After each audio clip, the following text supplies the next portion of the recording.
Order! Order! You are an incorrigible delinquent at times. Behave yourself, man!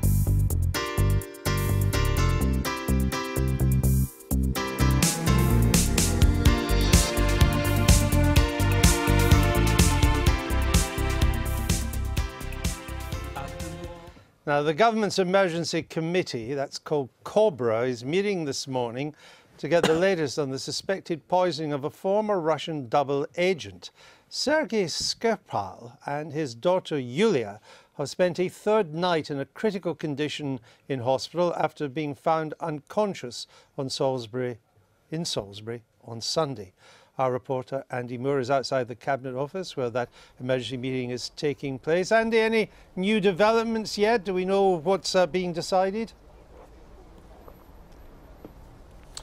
No, well, this meeting started about 45 minutes ago. These emergency meetings at Cobra are held, after a terrorist attack. So it gives you an indication, really, of the seriousness with which the government is taking this incident. This will be a meeting chaired. It's being chaired by Amber Rudd, the Home Secretary, and it's attended by senior cabinet ministers, senior police officers, maybe military officials as well. So we've seen a number of people going into the meeting. None of them commented on the way in. We've seen Gavin Williamson, the Defence Secretary. We saw the Attorney General, Jeremy Wright. We saw the Health Secretary, Jeremy Hunt, though we're not absolutely sure he's attending this meeting. He might be in for another meeting.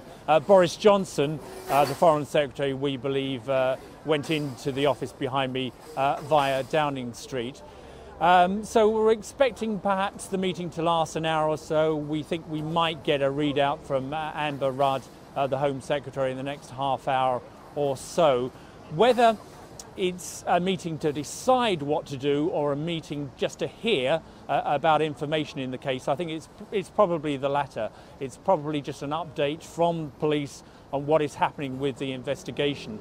I mean, we heard Boris Johnson talking about action will be taken if a link is proven with the Russians, but I suspect we're not quite that far along the line yet. Okay, Andy Moore outside the Cabinet Office in Whitehall. Thank you for that update. The COBRA committee meeting still going on. Of course, governments like to call COBRA meetings because it gives a sense of action. Whether they decide anything, of course, is another matter. Mel Stride, the Foreign Secretary, has described Russia as a malign and disruptive force, his words. Should the Russian state be implicated in this poisoning, what should the British response be? Well, the Foreign Secretary made very clear in his statement in the Commons yesterday that there will be an appropriate and robust response. And you'll be aware, Andrew, with the Litvinenko case, that we took immediate measures there when it had been established that Russia was complicit in that. And that set in the broader... What did you do then? Well, in that particular case, there was an expulsion of diplomats. We tightened up the visa regime. We froze various assets. We have through... Well, you froze the assets of the two suspects when the report came out. And Kovton. And you summoned the Russian ambassador to the Foreign Office. And we're calling for them to be... That's about it. ...brought back to the United Kingdom. That must really have had the Kremlin shaking in its boots. But on the broader point of sanctions, you'll be aware there are other sanctions in place with Russia at the moment that we have been in the forefront of supporting. Right. And the economy in Russia was in recession in 2015 and 16, and most economists would say that was down to the effect of the sanctions themselves. It's not in recession measures we can anymore going forward. Well, but except that a lot of these sanctions were introduced because of the Ukraine and Crimea, not because of Litvinenko. That wasn't to do. So I'm still trying to work out why would given your past record, why would the Russians fear anything? These sanctions get renewed periodically, and the United Kingdom is in the room arguing whether they should be renewed or not. And in the event that we find that there has been a state involvement in this, then that will inform the action we take at that moment. So I think the sanctions regime, but we are rather prejudging. It's British policy to renew sanctions, regardless of what happened in Salisbury, correct? I think the important point here is we're working on the assumption that Russia was most certainly involved in this. and we don't know that yet, which is why we've had COBRA, the National Security Council. No, we've just done that. But I'm straight on the case. But my point is that these sanctions are British policy for other reasons than what has been happening on the streets of Salisbury. They inform our approach. All of this informs our approach. What would Labour do if it turns out the Russian regime was complicit? I think you raise a really important point. I think there have been 14 other suspicious deaths of supporters or people that are campaigning actually against Putin since 2012. So it's not just Litvinenko. So what would a Labour government do? Well, in the urgent question that was held in the Commons on Monday, 3 points were raised. Obviously, this is an ongoing investigation. We need to get to the... No, I've said it. Well, my question was predicated on if it turns out the Russian regime was complicit. Obviously, what would Labour do? We need to use all the leverage that we have with our partners. The second point was in relation to the anti-money laundering bill that's currently going through the Commons at the moment, which the government is unfortunately providing a lot of obstacles around the amendments there, which would again put pressure. But a lot of that money laundering has been done by the enemies of Mr. Putin. They're getting their money out. How would that hurt the Kremlin? It just shows an intent. It shows what, to hurt the enemies of the Kremlin? No, it shows an intent in terms of how we intend to put pressure on foreign powers and also individuals who may be... But as I'm struggled with the government to find out what you would do, and we don't know yet if Russia's complicit or not, I emphasise that. But if we did, and given the past track record, it's at least a reasonable, not assumption, but it's reasonable to speculate. Let me try one more time. What would Labour do if you were in power? My third point, as was raised at the urgent question on Monday, was in terms of, again, putting pressure on other areas. So, for example, Putin's announcement that he's going to increase proliferation of nuclear weapons is completely against the international... So how's the Labour government going to stop that? We want to make sure we put pressure on them, Andrew. How do you put pressure on Mr. Putin not to increase his nuclear arsenal? We work with our allies. It's an absolute... That's fantasy land, isn't it? What's this government doing then, Andrew? Why should Mr. Putin listen to you on nuclear weapons? Why shouldn't he? In collection because you have no influence. With other allies, When has that worked before? Well, in fact, we've got an international non-nuclear proliferation that goes treaty. back to the 1960s. Well, we need to update it, Andrew, if we are absolutely intent on doing something about this. If Mr. Putin's watching this morning, I'm sure he is a fan of the Daily Politics. I'm sure he's not turned white in fear from anything that either of you have had to say. Counter-terrorism police have confirmed tonight that the former Russian spy Sergei Skripal and his daughter Yulia were poisoned by a nerve agent. Detectives say they believe they were specifically targeted and they are treating the incident as attempted murder. It's also been revealed that the police officer who was first on the scene in Salisbury on Sunday afternoon is in a serious condition in hospital. But the government's chief medical officer stressed that the incident posed a low risk to the general public and the hazard has been contained. Well, let's speak now to Daniel Sanford, who is at Scotland Yard, and the police revealed this just a few moments ago. Tell us more about what they said. That's right, Sophie. Just about half an hour ago, Assistant Commissioner Mark Rowley, the most senior counter-terrorism policing officer in Britain, came down here to give the latest on this investigation, and it moved this investigation into a new gear, really, because until now there'd been a suspicion about how it was that these people had become so ill so quickly, how it was that Sergei Skripal and his daughter Yulia Skripal had developed such serious symptoms, and he, of course, being a former Russian military intelligence officer accused by the Russians of selling secrets to Britain. Well, Mark Rowley told us that they have now identified the cause of those very, very serious illnesses that those two people are suffering, and it was a nerve agent that government scientists have identified, which they are not telling us specifically what it was for investigative reasons, but it was a nerve agent that made these people ill, and therefore this is now an attempted murder investigation. And as well as that, we have this police officer that treated them very early on at the scene on the day, also very seriously ill in hospital. Daniel Sanford with the latest there at New Scotland Yard. Thank you. Well, let's go to Salisbury now. Tom Simons is there, and police today have widened the cordon. Well, Sophie, this area is a popular green space surrounded by water, and it's popular on Sundays. People come here shopping. And now the people of Salisbury have had to put up with this major investigation. And tonight the news that a nerve agent, a chemical designed to target the nervous system, has been used among them. As we all now know, it has sparked a huge investigation. Sergei Skripal was a man with a shadowy past. Relatives say he feared it would catch up with him, that he would be targeted. But he was using his own name, living a normal life, popping into a corner shop last month for milk and bacon. Tonight, he and his daughter are gravely ill. And now the police have revealed why. In summary, this is being treated as a major incident involving attempted murder by administration of a nerve agent. As you know, these two people remain critically ill in hospital. Sadly, in addition, a police officer who was one of the first to attend the scene and respond to the incident is now also in a serious condition in hospital. Counter-terrorism officers are being advised by public health agencies. They say there is no obvious outstanding risk. And they're trying to work out what the Skripals were doing in Salisbury after arriving at 1:30 on Sunday. Police are investigating reports that Sergei Skripal had lunch with a woman at the Zizi Italian restaurant, still cordoned off. They were behaving strangely. She had dark hair, resembled his daughter Yulia in this picture.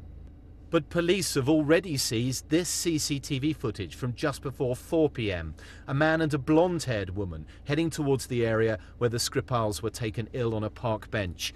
An eyewitness who saw that has already told us. The girl looked quite young. She was pretty, blonde hair. To be honest, I couldn't see her face very well because she was leant onto him. Blonde hair, dark hair. Detectives will need to sort through a mass of eyewitness reports and CCTV to establish the truth. The government was briefed on the inquiry today.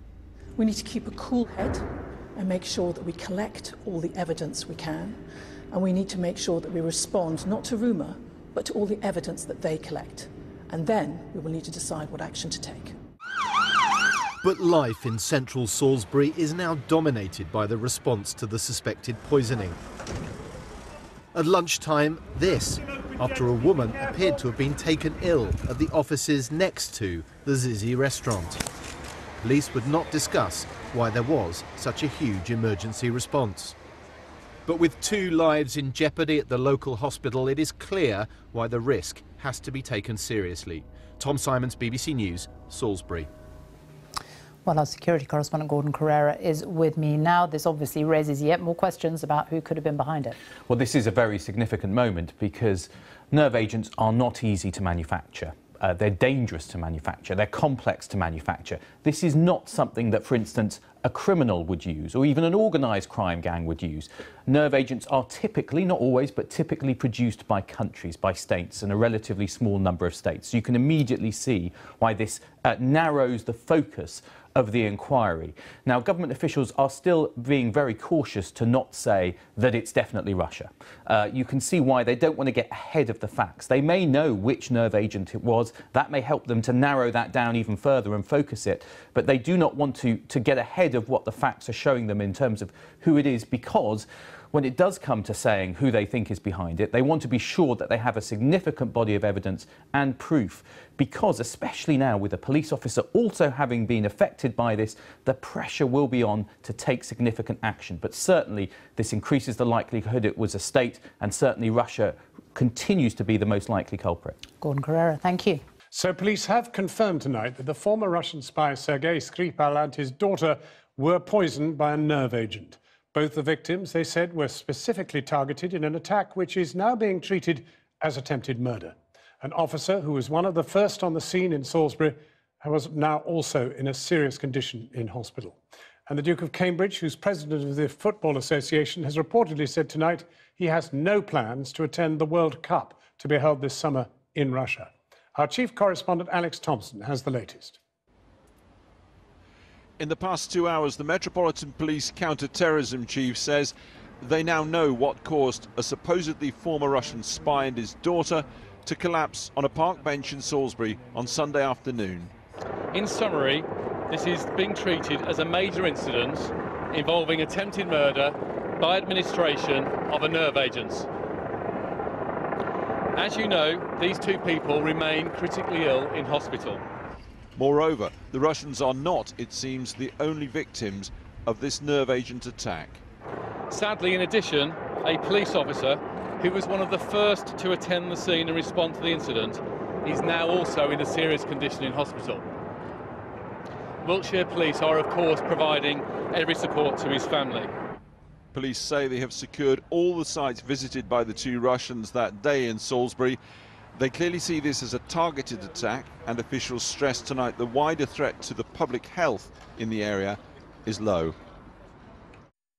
A regular in his local grocer's in Salisbury, just a few days ago, CCTV shows Sergei Skripal picking up the milk, etc. And as ever, a fistful of the lottery scratch cards he loved. He's very nice person, like grandfather, you know, he looks like always smiles, and he wears always, you know, the nice, smart. And they'd laugh together about how often he won on the cards. My lucky shop, he called it. And he's on his way, the pedestrian life of a long-retired spy in Salisbury's semi-detached suburbia.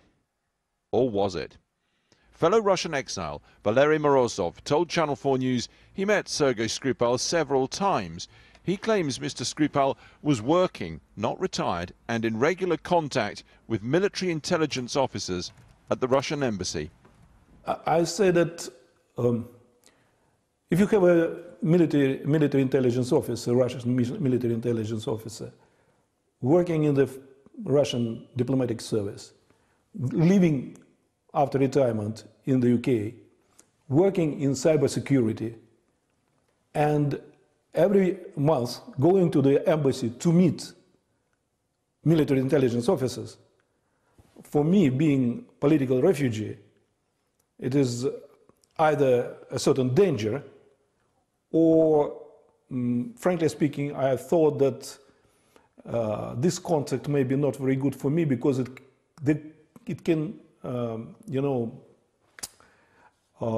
bring some questions from British officials. Morozov felt the company Skripal was keeping was dangerous for any Russian exile and decided to steer clear of him. Tonight, the Russian embassy said it is not aware of any contacts between Mr. Skripal and embassy staff. It's believed the father and daughter were in Zizi's restaurant around lunchtime on Sunday. Police are working on the theory that they then moved through Market Walk precinct to emerge the other side. The Mill pub has been cordoned off by the police, indicating they may then have gone there. But we do know for sure that at 4:15 a member of the public called the police about two people collapsed here in Avon Park on a bench. Today Vladimir Putin was busy photo-opping at a bakery. But if you're looking to finger someone for the Salisbury attack, Morozov says Putin isn't your man. Putin, from my point of view, can't be behind this. Simply because I know how Kremlin functions. I worked in Kremlin. Who is Skripal? He's nobody for Putin. Absolutely. Some man who betrayed the country, that's all. He's nobody. Putin doesn't think about him.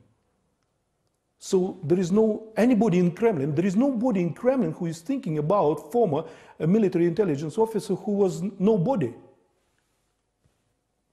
What is the reason? There is no reason for this. That is one thing. The second, what I'm saying, is that it is more dangerous or more harmful for them for such things happen.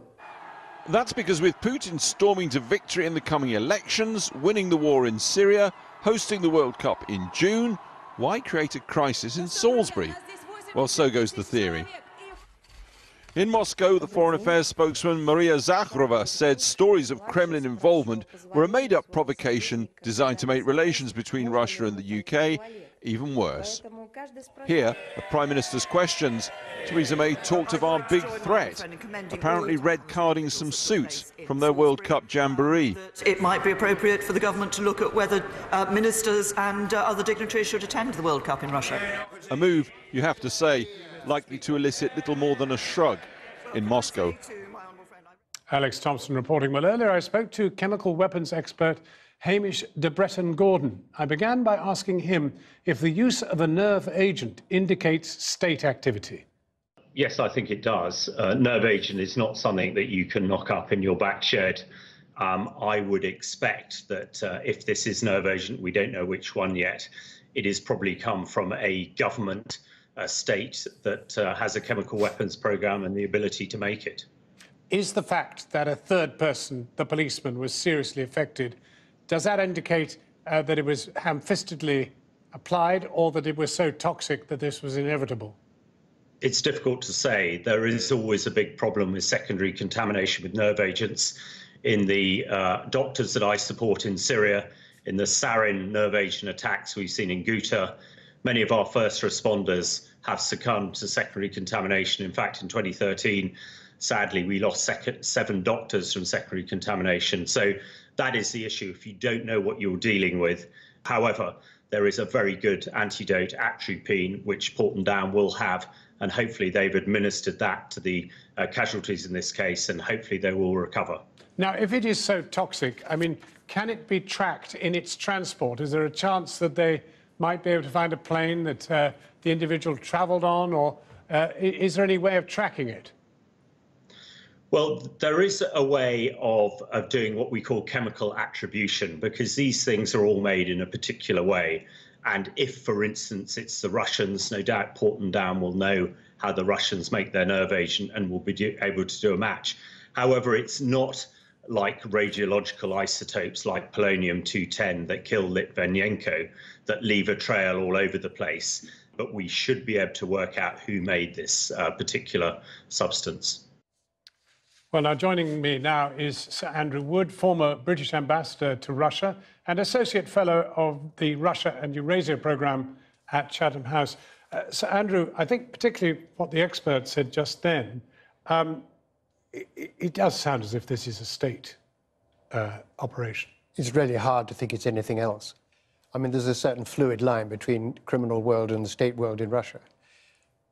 But as far as I know, there's no evidence that Skripal was indulging in particularly, quote, commercial, unquote, activities. Mm-hmm. In fact, he doesn't seem to be doing anything very much. No. And the other thing which he seemed to indicate was that we will get to the bottom of exactly what happened. I mean, it sounds as if they're piecing it together pretty fast. Well, that would be very good news. And I think it would be good news for our relationship with Russia. And I hope it's also very good news for the 2 people who have been who haven't yet died. How can it ever be good news for our relationship with Russia? Because it makes Russia rather clear what sort of country it is. And it's a country which I think Mr. Morozov was right when he said that it was probably Putin didn't order this. But it is the sort of country where people below him will assume this will somehow please him, or such things are allowed or encouraged and so on. How unusual do you think this is? Murdering people abroad? Yeah. There are quite a lot of evidence for it and cases of it happening. Litvinenko was obviously murdered here. As we've said, I don't think there's much doubt that the attempt is to murder Skripal. There have been people killed in the Middle East, in Austria, and so on and so forth. So. But here we have somebody who we've been perfectly open about is a swapped agent. And that is peculiar, that having said, OK, we wash our hands, you know, we admit he was a bad hat, you can have him now, he was yours. I think there are a huge number of peculiar elements in this story. First of all, if he was such a threat, or they feel that he betrayed them so badly, they could easily have arranged for a heart attack when he was in prison. Mm-hmm. Secondly, to leave it for 8 years, coming here and leading a pretty open sort of life. I don't know whether he went to the embassy or not, but if he did, it was presumably to reassure the embassy he was clean and not doing anything bad. It doesn't make much sense at all, which again seems to me possibly to substantiate the idea that it's someone within his ex-service, which is a very tightly knit one, who wished to have his revenge in some fashion, hoped that would please. So are we left literally saying, well, we won't go to the World Cup? That seems to be a pretty pusillanimous sort of response. Well, I think we shouldn't go to the World Cup, and I think we shouldn't go to the World Cup also because the Russians have been busy obliterating various parts of Syria and also supplying them with gas weapons when it comes to that. But this is actually a question for the whole of the West. It isn't just the UK. But will the whole of the West regard it as a question for the whole of the West? Probably not. We're very forgiving of Russia because it's rather easier to forgive than face up to the truth. But I do think we've dropped the idea that somehow Russia is going to become more liberal and more normal country as they wish to be. Certainly in Putin's next term, these things are more likely to get worse than better. Were we tough enough when you were there? Well, of course, when I was there, we had a perfect ambassador, so that was a very good start. It wasn't quite the same because it was the Yeltsin time. Yeah. It was evolving in this direction, but it didn't have to end up like it has. Now it is like it is. There is a momentum of refusal to produce the liberalizing measures which would be necessary for economic prosperity. And it goes with increasing domestic repression. So this is a reflection of that. Sir Andrew Wood, thank you very much indeed for coming in. No one is saying for sure Russia was responsible for rendering a former spy and his daughter unconscious on Sunday in Salisbury, but confirmation that some kind of nerve agent was used on them certainly does nothing to reduce that likelihood. Nerve agents are the poison of choice of large states rather than criminal gangs. The head of anti-terrorism in the UK said he is treating what happened to Sergei and Yulia Skripal as attempted murder. They are still critically ill, and a police officer who was one of the first on the scene is also in hospital. Tuesday afternoon in Salisbury last week. With a bottle of milk in hand, a local resident is buying a few groceries and, as he often did, some scratch cards too. The scene could hardly be any more mundane, except this is Sergei Skripal, the former spy who would be specifically targeted with his daughter days later. Tonight, investigators confirmed that they were poisoned by a nerve agent. In summary, this is being treated as a major incident involving attempted murder by administration of a nerve agent. As you know, these two people remain critically ill in hospital. Sadly, in addition, a police officer who was one of the first to attend the scene and respond to the incident is now also in a serious condition in hospital. Mr. Skripal and his daughter are still in a critical condition, being treated in hospital.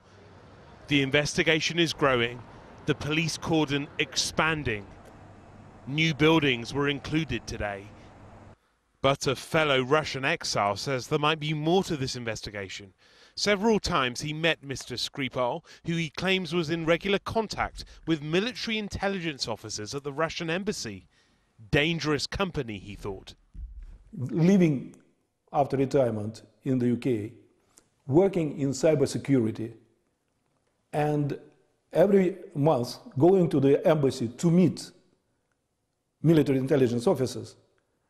For me, being political refugee, it is either a certain danger or, frankly speaking, I thought that this contact may be not very good for me. There is a sense of extreme urgency among investigators and ministers. The government's emergency committee, COBRA, was convened today.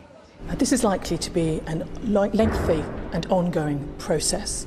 We need to make sure that the police and the other services have the space to continue that investigation. We need to keep a cool head and make sure that we collect all the evidence we can, and we need to make sure that we respond not to rumour, but to all the evidence that they collect. But evidence of a nerve agent suggests a state operation That's what was used to assassinate the estranged half-brother of the North Korean leader last year. A bizarre encounter at Kuala Lumpur airport. 2 women smeared his face with a substance called VX. Today the US said North Korea commissioned this attack. This evening at Mr. Skripal's home, more evidence was being collected. He and his visitor, his daughter, should be here tonight. Instead, they're at the heart of a medical operation, a police investigation, and a diplomatic crisis. Rohit Katru, News at 10. Well, that investigation remains active tonight, and Rupert Evelyn joins us now from Salisbury. What's the latest from there tonight with these disturbing revelations today, Rupert? Well, for the last few days, we've seen very little activity, as Rohit just mentioned, up at the house of these 2 individuals. There's definitely been, I think, a change of pace there. There remains, of course, police activity at the Zizi restaurant as well. But I think you get a renewed sense of purpose here in Salisbury tonight for 2 reasons, really. One is because the police are clearly very nervous about the fact that a nerve agent has been used on people in this city, but also because police officers are not just investigating the attempted murder of these 2 individuals, but they are also looking into how one of their own officers became affected. In a sense, there is a personal aspect to this. One police officer at Wiltshire Police tonight said very clearly, with much response on social media, that thoughts are very much with the family, the police family in this county as well. OK, Rupert, thank you very much indeed for that. Well, after all the speculation that Prince William may not go to Russia for the World Cup after what's happened in Salisbury, Kensington Palace made something clear this evening. That is, Prince William, President of the Football Association, has never had plans to attend, so that avoids any diplomatic incident.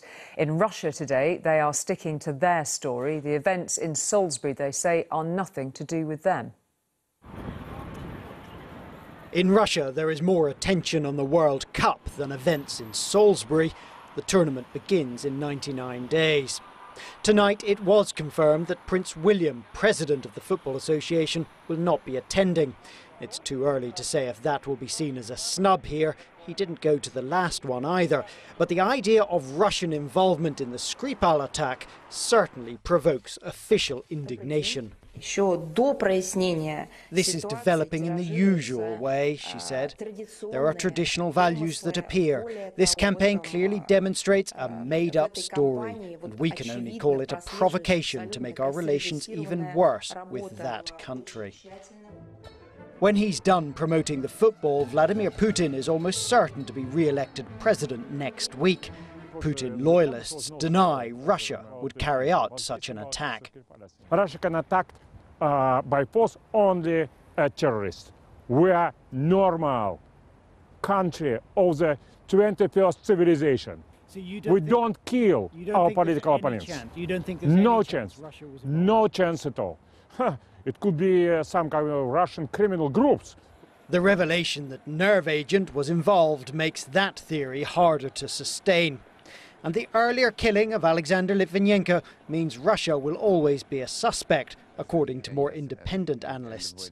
We know since then that Russian system is capable of being that kind of murderous avenger. That already happened once. And since then, there were some other mysterious deaths and tragic developments with no proof. A number of those have been in Britain. US officials have catalogued up to 14 deaths of men from or associated with Russia in suspicious or mysterious circumstances in the UK. It's well known that opponents of Vladimir Putin don't always live to see old age. This is the spot where the opposition leader Boris Nemtsov was murdered 3 years ago. And yet even those who are prepared to countenance some sort of regime involvement in the attack in Salisbury don't think it's necessarily all that clear-cut. After all, the Russian state had already punished and then pardoned Skripal. The Russian authorities have greeted the nerve agent revelations with a firm no comment, and that's unlikely to change as Russia heads into 2 days of national holiday. Carl Dinner, News at 10, Moscow. I'm joined now by our security editor, Rohit Katro. So, Rohit, just at this stage, give us a sense of the scale of this investigation and how the government are calibrating their response to it at the moment. Well, Julie, it's one of the biggest police investigations in the UK now of recent times. There aren't dozens of officers working on this. There are already hundreds of officers working on this. Such is the complexity. And of course, the biggest piece of news today was that a nerve agent was used. Investigators know which nerve agent, but they're not sharing that publicly. And more than anyone, it is Sergei Skripal himself who has the power to transform the path of this investigation. But let's remember Alexander Litvinenko, whose case is the precedent here. He was able to give some police interviews. In fact, in one of them from his hospital bed, what became his deathbed eventually, he told investigators who his killer was. He said, quote, "That person is the president of the Russian Federation, Vladimir Putin." He solved his case. And yet it took almost a decade for that to be confirmed in a public inquiry. And so things may not move here. Things are moving faster than in the Litvinenko case already. It took 3 weeks for investigators then to say that he was deliberately poisoned. But of course, the authorities here don't want to get ahead of the facts, such as the seriousness of this against another state. OK, Rohit, thank you very much indeed for that. So we now know it was a nerve agent that was administered to Sergei and Yulia Skripal. The case is obviously being treated as attempted murder, but also as a major incident, a nerve agent, a chemical weapon used on our streets. There's the threat to public health. There could have been. That is thankfully considered low risk now, but also a police officer is seriously ill with the effects. Now, these chemicals are hard to manufacture. They're not remotely something any ordinary criminal could muster, and that makes it more likely that a state entity was involved. It was a nerve agent used to kill Kim Jong-un's half-brother last year at the airport in Kuala Lumpur. The Americans attribute that murder to North Korea, for example. Well, Mark Urban is with me. Take us through what we learned today, Mark. Well, I mean, the key thing, you've said it, is this determination that it was some kind of nerve agent. I'm told they still don't know what the nature of this poison is, but we can come back to that in a moment. Obviously, the other key fact was to do with the officer being seriously ill. Now, all of this does harden up the sense that you're either dealing with extremely well-organised people or a state, and of course, it being a police officer who now is also among the victims of this, raises the game diplomatically. I mean, everybody's heard the phrase a nerve agent, but I guess most of us don't really know quite what that is and what the implications of that are. I think we have to think outside the box with this attack for the simple reason that all the obvious ones, if you Google nerve agents, sarin, VX, would have been tested for already. And the chemical agent detectors and other monitors that would have been applied at the scene and to the victims would have come to a determination it's not one of those, typically called organophosphates, the type that work by interrupting the nerve connections in the body and breaking them down. It's not a straightforward, easily detectable one that the kits that the military and the police would easily find.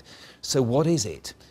They don't know yet. It's something more exotic. It could be a specially developed type of poison, nerve agent type of poison, specifically for assassination.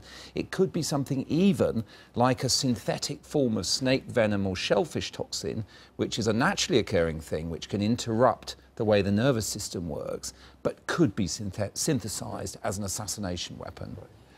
What happens now? Well, self-evidently, the key thing is whether or not these two people survive and whether or not they can determine how to treat them. The usual stuff, which is chemical substances like atropine, diazepam, which are used when somebody has organophosphates, I'm presuming has already been tried. That would have been the immediate reaction when suspecting a military type of nerve agent. Can they be saved? Clearly, a lot could be learned if they could be. Attention also, of course, focusing on who was around them in the minutes and hours before they fell ill. Yeah, we were talking earlier, weren't we? We We've had a ricin attack in this country. Well, that was Georgy Markov back in the 70s. We've had a polonium attack, a radioactive one. Hard to think of a chemical attack, a nerve agent being used on British soil, isn't it? I mean, it is hard to prove a negative. Although I'll backtrack to the previous answer here and say, because this might be some unknown, extremely exotic form of poison for assassination, self-evidently then, it would be an unprecedented use of that type of agent. Mark, thanks. Well, it is obviously easy to jump to some conclusions about who's behind this, and no doubt most of us are thinking Russia. But there's some nuance here. Russia is not one single agency, nor is it synonymous with Vladimir Putin. Gabriel Gatehouse knows the country well and reflects now on the complexity within. When enemies of the Kremlin are poisoned in Britain, members will have their suspicions. The finger of blame is quick to point. Have their suspicions. To Moscow, and with good reason. Their suspicions. Georgy Markov was poisoned right here on Waterloo Bridge in 1978 by a pellet fired from a specially constructed umbrella. The KGB organised the assassination. That's the same organisation that nurtured and trained the man who's now president of Russia. Clearly, the practice of killing its enemies abroad has survived the collapse of the Soviet Union. So if today's revelation about the possible use of a nerve agent is correct, and there is a Russian connection, then who gave the order? There are three possible options. Option one is Putin. Under this theory, nothing happens without his say-so. Intriguingly, in 2006, Russia adopted a law that allows the president and the president alone to order the killing of its enemies abroad. Putin has two types of enemies. One group, one faction, is outsiders, those who challenge the system from outside. And the other group are those who were part of the system before, and if they defect, if they change sides, that is treated as treason, and they are treated as traitors. Sergei Skripal would certainly belong to the latter category. So did Alexander Litvinenko, the former FSB agent who died of polonium poisoning in London in 2006. The inquiry into his death concluded that the killing was probably approved by the head of the FSB and by Mr. Putin himself. Option two is organised crime. This is essentially the McMafia theory. People who deal in the murky world of secret information are likely to find themselves mixed up in dodgy business.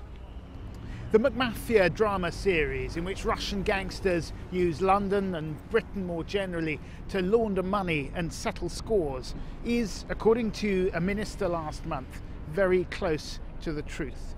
But no evidence has yet emerged that Mr. Skripal was involved in such activities, and poisoning seems like an unlikely method for an underworld hit.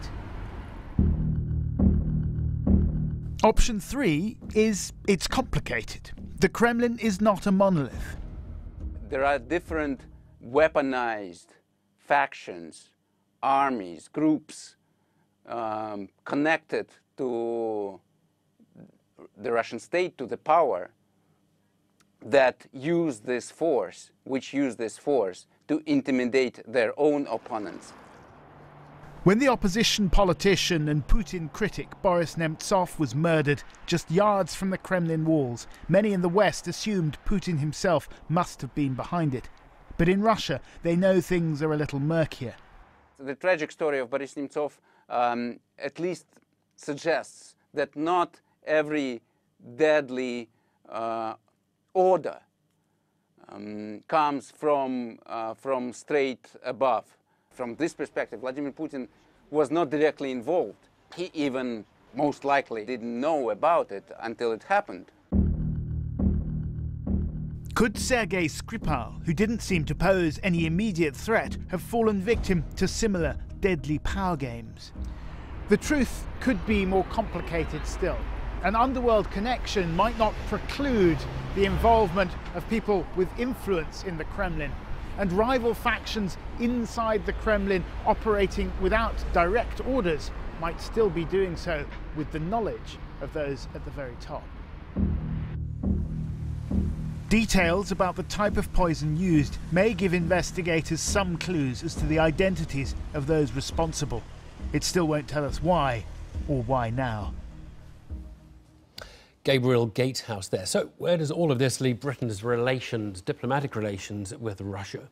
What, if anything, could or should be done if Moscow was found to have been involved? Well, I'm joined from New York by Alex Goldfarb. He's a Russian microbiologist and was a close friend of Alexander Litvinenko, who you heard about in that report, who obviously was assumed to be murdered by the Russian state in 2006. With me here in the studio is Sir Tony Brenton. He was British ambassador to Moscow at the time of the Litvinenko affair. Let me start with you, Alex Goldfarb, if I may. Which theories of the different kind of accounts of what has happened in this case, which would you be focusing on, do you think? With the caveat that I do not have any evidence, I would pick the Putin theory for the simple reason that he is the only one who had a motive and an opportunity, and he has been shown beyond any reasonable doubt to be involved in the previous assassination, I mean Litvinenko, who was my friend. And he has a motive. His motive, as far as I think, is the elections, which are coming in about 10 days. And there is a very low turnout expected, and he needs to energize his nationalistic anti-Western electorate. So he wants to portray himself as a tough guy who can get his enemies anywhere in the world, and who has been presenting himself as the only thing that is protecting Russia and the Russians from the plotting and scheming of the West. Now, that's I mean, I understand why you're positing that theory. Interestingly, though, is this attempted murder? Is it playing big in Russia? Are they all talking about it in a kind of a big election way, or are they basically ignoring it?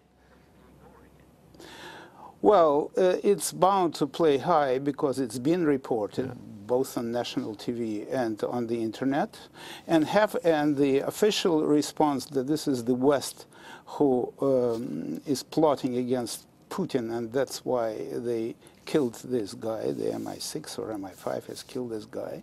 That's what they said about Litvinenko too.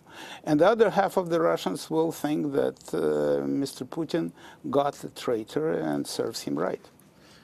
I mean, what are the lessons you took from the Litvinenko case in how Britain should respond to something like this happening on the soil? It's obviously, if it does turn out to have a Russian connection, it's outrageous and feels too big to ignore, and yet it's really very hard to know what to do. Well, it's a strong sense of déjà vu. For 10 years, the British government refused to admit that the Litvinenko murder was a state-sponsored crime, and up to the very public inquiry, which happened in 2016, 10 years after Litvinenko's death, they maintained that this is just a regular criminal matter. The moment English judge ruled that it was a state-sponsored murder in all probability ordered by Putin, David Cameron went on TV and said, oh, we knew it from day one. So they were trying to keep it quiet, not to annoy Putin, and they invited other attacks like this. So if the response now will be the same, only words without any actions, there will be a third and a fourth attempt. So you think the inaction, you blame the inaction last time for effectively Russia thinking they can do this kind of thing with impunity? There is no price that Mr. Putin has paid for the murder of Litvinenko. And this time, Britain can do a lot to respond. For example, the in my view, should not recognize the legitimacy of the elections. Everybody knows that these are fake elections. The two major opponents of Mr. Putin, one of them was killed, another was deprived from running, and he is running essentially unopposed. And so everybody knows it's not real elections. Every observer for the past 15 years said that the Russian elections are not fair and honest. I don't understand why then, very briefly, why you recognize Mr. Very briefly, sorry to interrupt, but I've got to move on. Just, do you yourself feel in danger? Do you think the Russians would try something like this on American soil? Well, ironically, I don't think that they put their friend Mr. Trump in such a precarious position, but that might be wishful thinking, who knows. Alex Goldfarb, thank you very much. Let me turn to Sir Tony Brenton. Actually, you've got the first idea there for what we do, which is not recognise the legitimacy of the Russian election. We don't recognise elections, we recognise governments. And we're going to have to deal with whatever government this election produces, however you may feel about the quality of the election. And so clearly we're going to have to exactly. Oh, we've all jumped on Russia. Russia, of course, says, well, you're jumping to conclusions, it's not fair. You've jumped to the conclusion as well. I mean, everybody is... Well, I resist the suggestion that I've jumped to the conclusion. I was quite cautious 2 days ago, but as the evidence has accumulated over the last 2 days, particularly this conclusion this was a sophisticated nerve agent, it points more and more clearly to Russian state action. They have both the motivation, the victim had already been accused, personally by Putin actually, of being a traitor, and they are one of the very few agencies in the world who deploy this sort of poison actually as a matter of routine. Yeah. Now, you were in Moscow at the time of the Litvinenko killing. What was going on? I mean, did you feel anything worked, or did you just feel that kind of, well, oh, it's not us, I mean, how dare you suggest we would do such a thing? From the Russians, yeah. There was a quite concern. I mean, once we made the accusation, what we got was denial, but following denial, a whole spate of false stories. It was the British intelligence, it was Berezovsky. He committed absurdities, but enough to muddy the atmosphere quite a lot. And I would expect, if we come to make the accusation against the Russians, we will get exactly the same. It did take us a long time. I mean, we took the right amount of time, didn't we, to do anything, because we obviously have to go through process and we don't jump to... Well, it's not just a matter of process. We wanted to be absolutely sure that we had very strong evidence of Russian involvement. So we created the case. CPS basically said they thought they knew who it was. We tried to extradite him. They wouldn't extradite him. So then we imposed sanctions. Right. But we didn't really say, look, it's the Russians what did it. State-sponsored killing in London until 2016. No, but come on. We couldn't have said... We didn't have absolute slam-dunk evidence. We had enough evidence for prosecution. We could have looked for some evidence before. Well, we looked very hard for evidence. We got what we got, and we in effect made that accusation through the sanctions we imposed. I think the claim that we acted insufficiently following the Litvinenko murder is a misconstruction of what happened. We chose the sanctions rather carefully with a view to discouraging Russia from doing anything similar again, and it kind of worked for the next 12 years.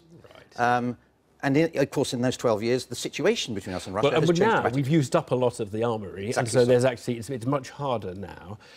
Looking at it, you'd say, my goodness, it can't be Britain on its own boycotting the World Cup or doing anything like that. It's hopeless. It's got to be the West has got to say this is not acceptable, and we're going to take a. Well, that's right. Now, did you try that with the? Yes, we did at the time of Litvinenko. We were keen to get as much Western support as we could get. The Americans, who were in a much better state then than they are now, were ready to be supportive. Our European partners, I regret to say, couldn't be seen for dust.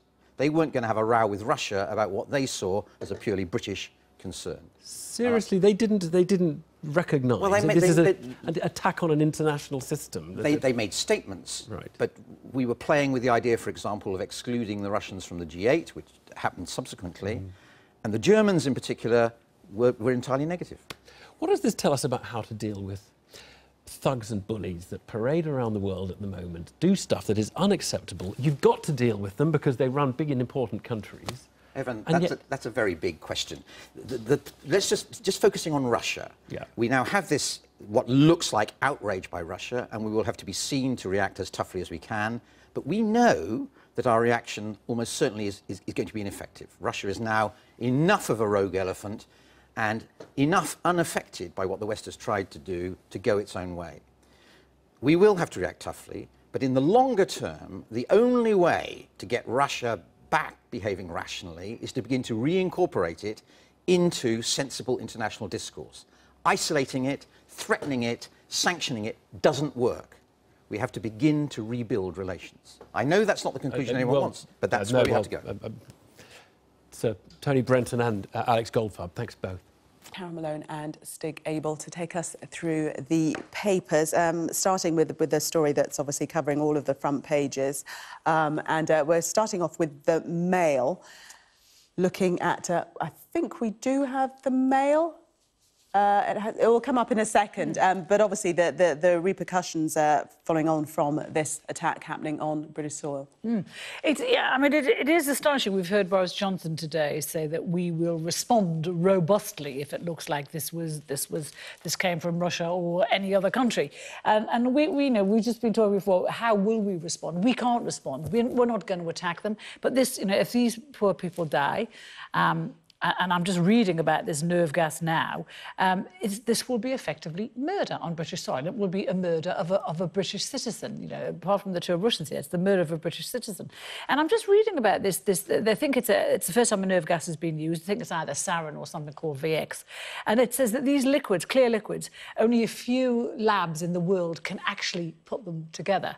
So it shouldn't be too hard for them to work out where it's come from. But does it say who's on the shortlist for those labs? It doesn't actually say who's on the shortlist, but I suspect Russia might be the very top of that shortlist. It's a bit like, when Kim Jong-un's brother was killed in Kuala Lumpur last year, a nerve gas was used then, and it's the same scenario. It's the brazenness of this, I think, it is the brazenness, which is so shocking. This is a guy who was a British spy. He was convicted. He was pardoned by Medvedev. He served. He was going to serve. He served time in Siberia.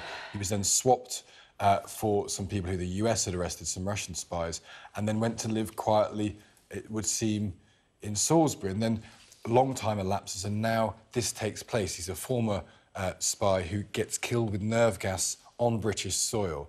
Now, if it is what it appears to be, and it's very hard to picture of any other narrative that it could be, that would be a state-sponsored assassination using a product, nerve gas, the potential of which can have massive collateral damage, such that a police officer who's presumably just responding can end up in a coma simply by being present next to the person who was the target. If that is the case, that it would appear that the Russian state or its agents feel that in Britain they can act with complete impunity. They can not only hit Litvinenko a few years ago using radioactive tea, they can go to Salisbury and use a nerve agent, which could have led to the loss of lives of many other people. And they can do that because they feel there is no sanction realistically possible against and there isn't, and he's been doing around the world. And Putin has been accused of interfering in the US elections. There have been a number of cyber attacks on governments and state institutions, which Russia's believed to be behind, and yet nobody does anything about it. Nothing is going to alter Russian behaviour, and that's what's terrifying. We were talking before, saying, for years, Russian dirty money has been coming through London, and governments have been saying this will be stopped. We're not going to have this. We've had it. The money hasn't been taken away. It's still coming through Britain, and it is astonishing. But I think the interesting thing about Sergei Skripal and his daughter is that there has been a triple tragedy in this man's family in the last 5 years. He lost his wife, he lost his son, and he lost his brother. And the Mail are looking into this. They're saying that these were deaths in suspicious circumstances. His son was on holiday in St. Petersburg with his girlfriend and was taken to hospital with liver failure. Totally unexpected, whatever. So it's looking like maybe Russia has taken the ultimate revenge on this man. And in fact, Cooper is actually calling for an inquiry into the 14 suspicious deaths. Say there is a public inquiry. There was a public inquiry into Litvinenko, and it said it was probable that it was the Russian state, and it was probable that Putin knew what was going on. What followed? There were some sanctions, but ultimately it's done nothing. You can build a case, if you wanted to, that one of the most dangerous states in the world at the moment is Russia. It is Putin who's propping up Assad. It is Putin who is enabling Assad to commit war crimes in Syria. It was Putin who invaded Crimea. It was Putin's men who took down that flight that was blown out of the sky. And now there seems to be strong evidence of people being assassinated on British soil. This is someone who feels, and you can see how he conducts himself. You can see how he does it with Ukraine. You take a step and you see if anyone does anything. You take a step and you see if someone does anything. Yeah. And ultimately, if no one does anything, and there may be nothing that one can do... But there's only one thing we can do. We can attack him physically or not.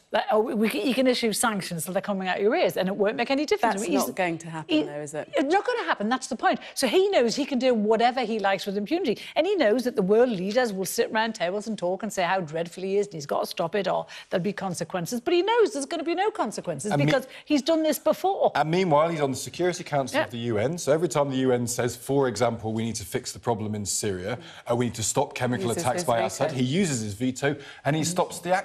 He is the power player of the whole world. He's got Trump dangling at one end. He interfered with the US election, or at least his agents did.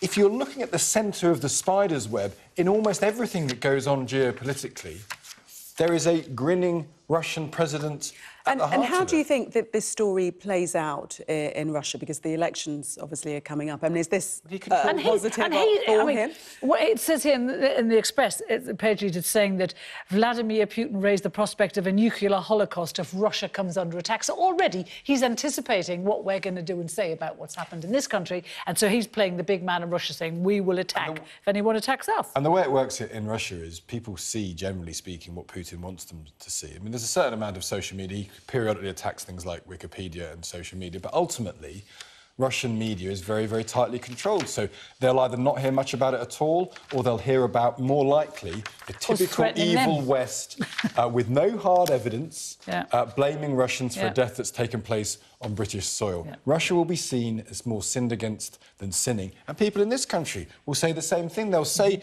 I can see it now, I've seen it on social media. People saying, well, where's the evidence? Where's the proof? Putin is just trying to conduct himself as the president of Russia. It's always America, it's always the UK blaming him for everything. And that's a narrative he will push in his own country. And at the beginning, Russia were saying that they would cooperate with the investigation and wanted to help with the investigation into the circumstances. I've been getting